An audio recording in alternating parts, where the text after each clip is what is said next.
వరిలో రైతులు అధికంగా ఎదుర్కొంటున్న సమస్యల్లో ఈ తుంగ అనేది ఒకటి. ఇది పొలంలో ఉండడం వల్ల ఎకరానికి 30 నుంచి 35% పంట దిగుబడి తగ్గే అవకాశం ఉంది.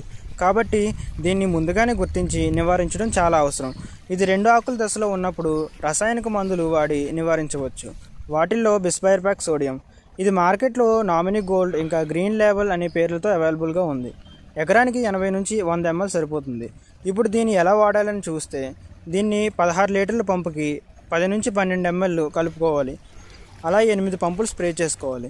ఇది స్ప్రే చేసే ముందు పొలంలో నీరు తీసేసి ఆకు మొత్తం తడిచేలా స్ప్రే చేసుకోవాలి. వర్షాలు పడే అవకాశం ఉన్నప్పుడు స్ప్రే చేయకూడదు. అలాగే స్ప్రే చేసిన 3 రోజుల తర్వాత నీరు పెట్టుకోవాలి. అలా వారం పాటు నీరు ఉండేలా చూసుకోవాలి. ఇలా చేస్తే దీన్ని సమర్థవంతంగా నివారించవచ్చు. గమనించవలసిన విషయం ఏంటంటే, ఇది 2 నుంచి 3 ఆకుల దశలో మాత్రమే బాగా పనిచేస్తుంది. ఒకసారి తుంగ ముదిరిపోయిన తర్వాత స్ప్రే చేస్తే పైన ఆకులు చనిపోతాయి కానీ లోపల దుంప చనిపోదు. సో ముదిరిపోయిన తుంగను వేలతో సహా కూలీలతో పీకించడం మంచిది. ఈ వీడియో నచ్చితే లైక్ చేసి ఛానల్ని సబ్స్క్రైబ్ చేసుకోండి.